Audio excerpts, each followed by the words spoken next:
Hi everyone, it's Jessica. Welcome back to my channel.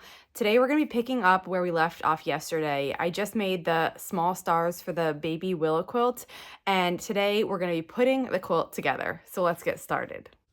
So yesterday we made all of the small stars together. I have them here, 3 different colorways, pink, blue, and yellow. And then I made my center star, but I didn't show that yet. So this is my center star. It's going to be this darker blue color.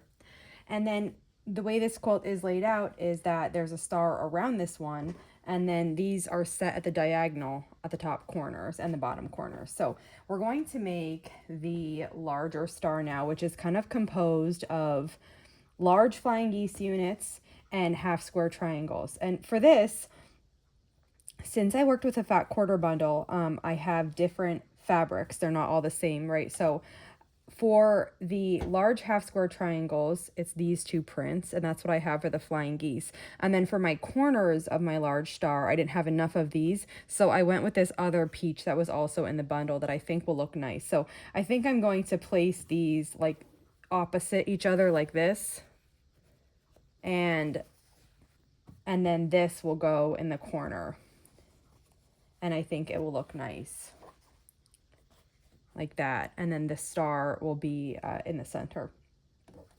So I'm working on the large flying geese now, and then also the half square triangles. I'm actually going to do the half square triangles first because I have my 1/4 inch foot on, and that'll just make it easy.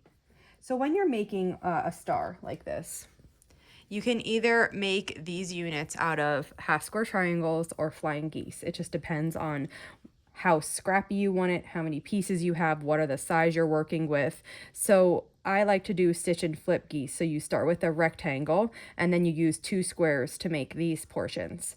If you split this down the middle and put 2 half square triangles together, it would look the same. You just have a seam here.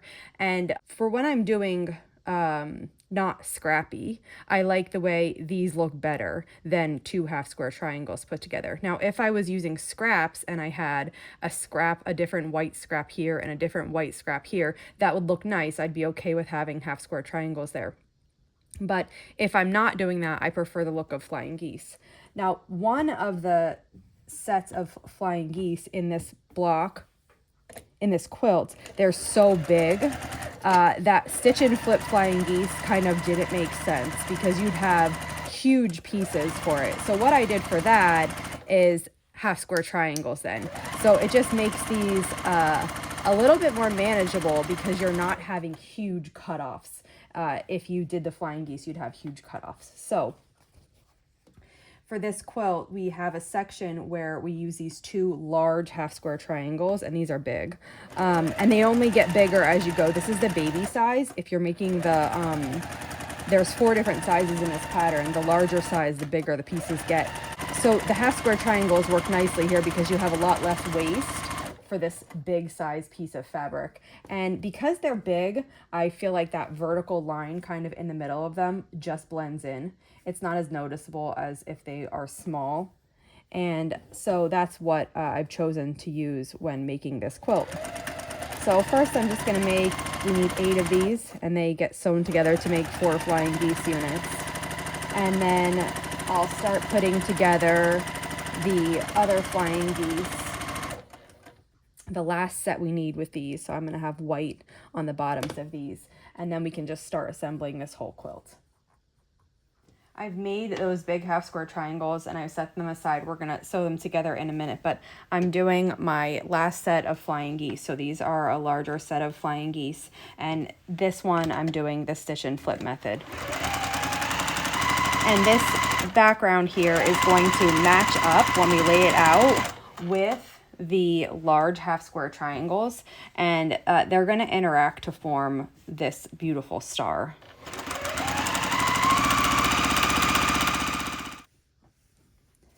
So I finished making those flying geese, and I'm going to set them aside, and now I have my half square triangles. These are going to make the extra large flying geese. So I'm matching them. I'm going to take 2 matching prints for this and put one on top of the other. Now, I didn't do this, but if you wanted here, you could push the seams in different directions so that these nest. I kind of just let it go. Oh, let me change my foot to the 1/4 inch foot. Okay, again, like I was saying, I kind of just let this go and I let them overlap. Obviously, if you didn't like that, you could press them open, or if you press these two in opposite directions, they'll nest really nicely. So I'm sewing this together. I'm going to show you one of them, and we have to make 4. And this is going to make this extra large flying geese unit, which is pretty big. So this is what it looks like. And you kind of like, I find, because these are both white, you lose this line once it's quilted, and like once it's against the batting and quilted, and it looks really pretty. So I need to make 3 more of those, and for these I have 2 different prints, so I'm just matching the prints. So I'll have 2 of this one and I'll have 2 of this one. And now I'm using the flying geese here to sew together the center. So the center of this quilt looks like this. And I have this blue star in the center, and then the way these come together, they form this white star around it. And then the way our extra large flying geese come together with this is it's going to form another star around the outside. So I just love this quilt, and every time I make it, I love making it. So it's nice to do this a little differently with different colors, because you kind of get a different feel, even though it's still my favorite stars. All combined together, you do get a different look with it. And I'm liking it so far with these multiple colors.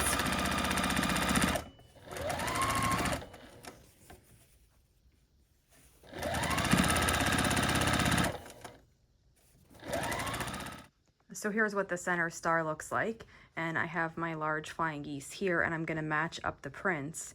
And basically you just assemble this like another star. This is the center, these are my geese, and the corners are going to use these small stars and then these white patches. So these are the corner blocks for the star, and I'm just putting together those with the flying geese to make the large center star now.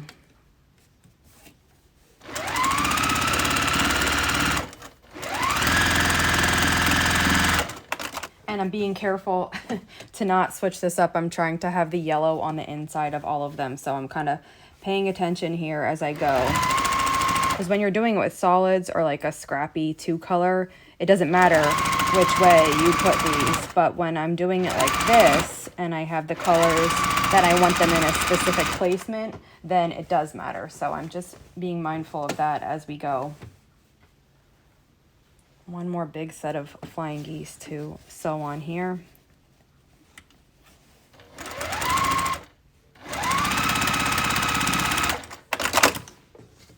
I have one more seam left to go, and then I'll give you a peek at it before I put the borders on. And then after the borders, this is finished. So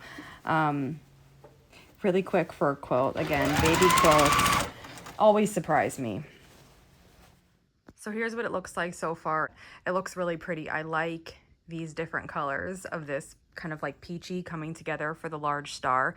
Now we have one more star in each corner. That's going to be the blue. It's going to go right here, and that gets put on with the border. So that's the next thing I'm going to put on, and then we'll press it, and this quilt top will be finished. A rare moment of them both being on the same quilt top. As soon as I laid it down, they both walked over. It was an invitation. But anyway, I have been working, and I got the final border on. So now you can see what this quilt actually looks like. And I was hoping to get it on the long arm today, but I'm not going to be able to. So we're going to have to stop here, and then we'll pick up again. I have to just choose a backing fabric, and then we'll get this quilted and finished up. So if you have any questions on this video, just let me know. And if not, I'll see you back here soon. Thanks for following along.